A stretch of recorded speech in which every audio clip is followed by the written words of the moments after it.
Hello, my name is Paul Block, and I'm on the faculty at the University of Wisconsin in Madison in the Department of Civil and Environmental Engineering. And I want to say thank you to the conveners of the OU Water Conference and particularly this session for giving me this opportunity to present. The title of my presentation is Preparing for Hydrologic Extremes Through Anticipatory Actions. And so co-authors on this work are Jonathan Lala, a graduate student who has now finished in my research group, and Juan Bazo, who works with the Red Cross Climate Center, particularly in Peru and neighboring countries. When we look at observations of disaster events and compare the last 2 decades, or the 2 decades prior to 2000 and the 2 decades post-2000, it may not be a surprise to many of us, but we see an increase in the number of these extreme events and how many are being recorded. This is particularly true when we look at hydrologic disasters. And here I'm referring to the number of floods and the number of storms. So the numbers of these certainly appear to be increasing, and particularly those that are reported. In terms of some of the impacts, the losses and the total number of people affected by these events continues to grow, unfortunately. While the number of deaths perhaps has not increased, that also might be some commentary that we need to continue to work to move that forward so that we protect more lives and livelihoods. So in the typical epidemiology of disasters and disaster response, humanitarian organizations, government relief agencies, and other government agencies pour a lot of money into disaster response. And while the numbers certainly vary from year to year, the estimates are on the order of $165 billion per year when looking over the past decade or so. This is particularly challenging for middle-income countries where it can, and low-income countries where it can constitute a large percent of their GDP and certainly take funds away from other projects or other development. Regarding the poor, who may have fewer assets initially, those assets are oftentimes more exposed. And so this can lead to huge losses from the perspective of that community or that household, and oftentimes land some of these communities and these households in poverty. A large fraction, and this is probably not surprising, but nearly 88% of disaster-related aid money targets post-disaster response. And while this is really important, and post-disaster response will always be an important part of disaster preparedness, management, and response, there is increasing interest in being able to look at anticipatory actions as a way to reduce these costs and mitigate the impacts. One story that I like to share that some may be familiar with is the event in 2017 on the Jamuna River in Bangladesh. And there was a flood, and then the community in this area was surveyed. And just to give some statistics, food prices spiked up considerably, which led to people skipping meals. Where there were damages, particularly to infrastructure, and loans were required to rebuild, et cetera. These loan interest rates were extremely high, and river transport costs went from doubling to tenfold, certainly taking advantage of the situation. And so this caused some severe economic strife on top of the other challenges that were already being faced by this community. So as I mentioned, a large fraction of disaster-related aid targets post-disaster response. So once a disaster has happened, putting funds towards relief of people and rebuilding. Of course, there is certainly good planning and many early warning systems in the days leading up to the disaster, particularly if it's well predicted. And these could include things from flood perspective of sandbagging, et cetera. And these systems have been in existence for a long time and continue to be developed and get better and better. What we are choosing to focus on here is a longer lead time. So looking at something on the order of months to even a season pre-disaster. And so this involves a lot of pieces. It involves predictions, it involves remote sensing, climate models, data analysis, et cetera.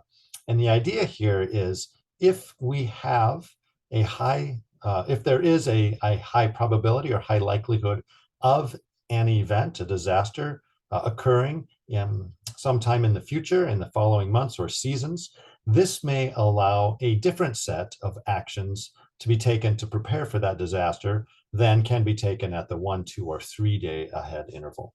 So it does not replace those in any way, but a different set of actions that may also help to mitigate the impacts of a disaster. So from the hydrologic perspective, certainly we still look and use hydrologic models that may be forced with climate models, et cetera, to result in predictions at various lead times of whatever hydrologic or hydroclimatic condition we may be interested in. What's really important is to carefully evaluate and develop triggers in line with local meteorological and hydrological institutes, relief agencies, communities, et cetera. And these triggers really have two parts to them. There is the magnitude or the threshold. And so for a river or riverine flooding, this could be the flow rate. It could also be the stage of the river. And then the probability of surpassing that threshold. So if we have multiple models or a probabilistic model, perhaps 75, that we need to have a 75% confidence, or 75% of the models are predicting us surpassing that threshold before actions would then be triggered. So that's the way that these type of protocols are set up. There's a clearly defined trigger with a magnitude and a threshold. And if those are both met, then anticipatory actions, which are also very clearly predefined, can be undertaken. Now, while this works well in some situations, it can also be somewhat problematic, as is somewhat evident from the figure that you're looking at on this slide. So here we are looking at a river that is a tributary to the Amazon in Peru, and the trigger is at a threshold in terms of cubic meters per second, and then a 75% probability of surpassing, in this case, the 80th percentile of stream flow, that flow rate.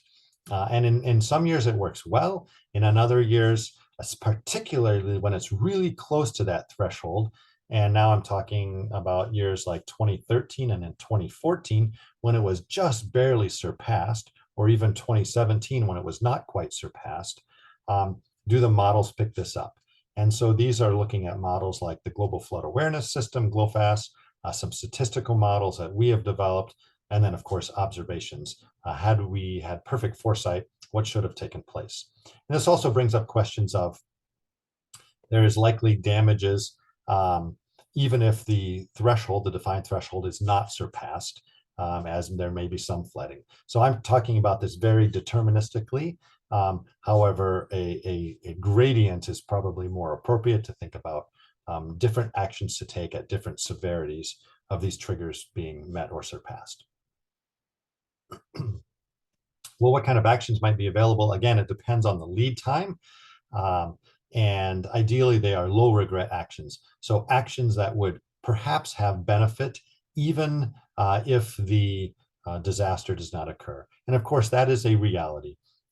These actions are taken with some level of confidence, but of course, no guarantee that a disaster will occur in the future. And these can be related to health preparation, WASH type activities, given enough lead time and working with the appropriate ministries in a government, for example. They can be related to people or animals or infrastructure protection. They can be related to just giving cash to households and to communities to harden their infrastructure, to build a loft and put their prized possessions on that loft, and in anticipation of, in this case, a flood disaster flooding out the bottom level of their home, but perhaps being able to protect some of their most valuable assets. So we have looked at combining some different risk scores using an inform risk score here, and then looking and designing a suitability score here, pairing that risk score. So this is social vulnerability risk scores with where some of the different season ahead climate models demonstrate skill, and putting those together just to very broadly understand where these type of activities and these type of early action protocols may serve well based on those social and social factors, high vulnerability, and also a notable prediction skill from the models. So showing that for the Horn of Africa here. Clearly, if a trigger is met or not, there are 4 different options a community can take here, and 2 of them are preferred and 2 of them are highly not preferred. That if there's a disaster and action was taken, that is preferred. If there was no disaster, no action was taken, that's also preferred.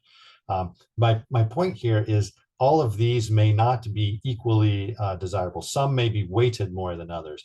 For example, failing to take action and then a disaster occurs may be incredibly impactful. And so so tuning our models such that the likelihood of failing to act when there is a disaster or a predicted disaster is quite low. Of course, one could take action every single year, although that is typically not economically feasible, and we would probably get fatigue from the communities in terms of constant preparedness. The other thing that to keep in mind is that there are multiple different objectives here, objectives of different agencies, objectives of communities, and they may not always be the same. So understanding these different objectives and tailoring and tuning our models to meet these different objectives or multiple objectives can, I think, show real promise on how these early action protocols may best be established, and probably very case and community specific. So in general, looking at the whole framing of forecast-based financing, and I've been calling it anticipatory action, there are many points of involvement, many places for possible further development and research, and lots of open questions. And so forecast-based financing is then having financing in place such that when a trigger is met, funds are released to pay for these actions. And in the case of the Red Cross, this is a pot of money that they have set aside that if these triggers are met, financing can be released to pay for the predefined actions. There are other opportunities, perhaps in insurance or other economic instruments that might be developed or established to also work towards the financing that's required for these actions. So in the blue here, I've just listed many of the areas that our group is interested in and working on potentially understanding better the open questions and how we can address those. And as you can see here, most of these are very interdisciplinary questions.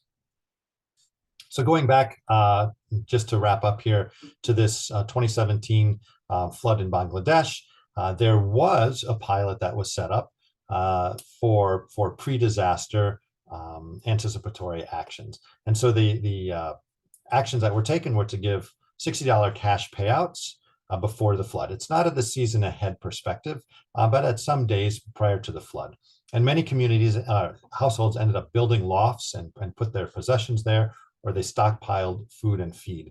And in surveys, for those that received these cash payouts, there are promising outcomes. Recipients less likely to skip meals, less likely to take out loans, et cetera. And so from the livelihood and economic perspective, one might be able to argue that this $60 investment for this household paid large dividends. So with that, I will end, and thank you very much for your attention. And I look forward to the live session as well for answering some questions.